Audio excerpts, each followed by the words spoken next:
YCP హయాంలో దళితులపై దాడులు జరిగాయని మాజీ మంత్రి గొల్లపల్లి సూర్యారావు, మాజీ MLA Nakka Anandarao, TDP SC నాయకులు మోకా ఆనంద్ సాగర్, కాశీ నవీన్ కుమార్, మహసేన రాజేష్ పేర్కొన్నారు. వైసీపీ హయాంలో దళితులపై దాడులు తప్ప సంక్షేమం శూన్యమని మాజీ మంత్రి గొల్లపల్లి సూర్యారావు, మాజీ MLA Nakka Anandarao, TDP SC నాయకులు మోకా ఆనంద్ సాగర్, కాశీ నవీన్ కుమార్, మహాసేన రాజేష్ పేర్కొన్నారు.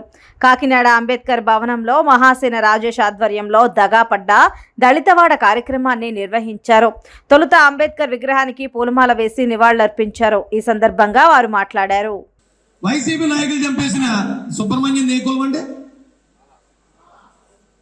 చెప్పండి, ఏం ఆలోచన లేదు. మన కులం ఏ కులం అంటే చంపేసి నేనే చంపేహాను రా, మీ మాలలు ఏం చేయగలరా, ఇదిగో పట్టుకెళ్లే శవాన్ని ఆ గర్భిణి అయిన ఆ భార్య దగ్గర పాడేస్తున్నాను, మీరు ఏం పేగలరా అని ఓ వైసీపీ నాయకుడు సవాల్ చెప్తే మనకి ఆ సవాల్ స్వీకరించి అలాంటి నా కొడుకుల్ని గొయ్యి తీసి రాజకీయ సమాజ్ చేసేలాగా మనం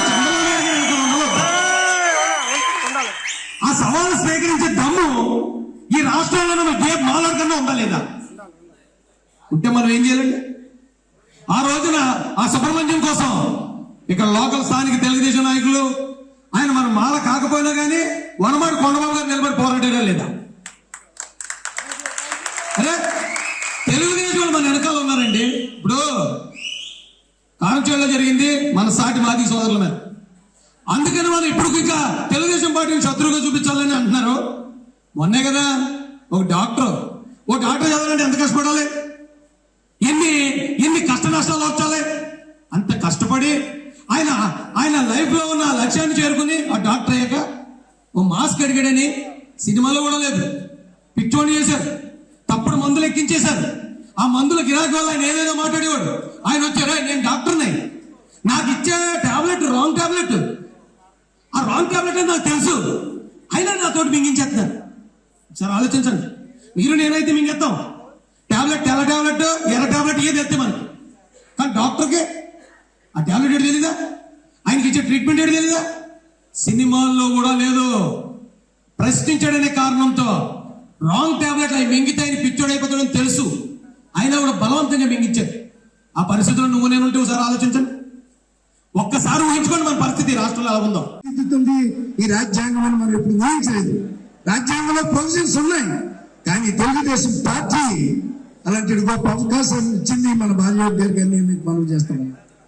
చాలా మందికి తెలియదు, తెలుగుదేశం పార్టీ వచ్చిన తర్వాత తూర్పుగోదావరి జిల్లాలో మొట్టమొదటి దళిత మంత్రిని నేను, నాకు కూడా అవకాశం తెలుగుదేశం పార్టీ ఇచ్చింది. ఈ విధంగా అనేక అద్భుతాలు రాజ్యాంగం ద్వారా మనకి సంక్రమించినటువంటి ఒక వారసత్వంగా మనకున్నటువంటి ఆధిక్యతను తెలుగుదేశం పార్టీ మాత్రమే పరిపూర్ణంగా అమలు చేసింది, ప్రోత్సహించింది అన్నటువంటి మాట చెప్పడానికి నేను ఏమాత్రం కూడా వెనకాడడం లేదని మీకు మనం చేస్తాం. అలాంటి గొప్ప అవకాశాలు ఇచ్చినటువంటి చంద్రబాబు గారిని అడుగుతాం, లోకేష్ గారిని అడుగుతాం, సార్ పార్టీలో మాకు మాలలకి అన్యాయం జరిగింది సార్, ఈ బాధ జరిగింది సార్ అని అడుగుతాం.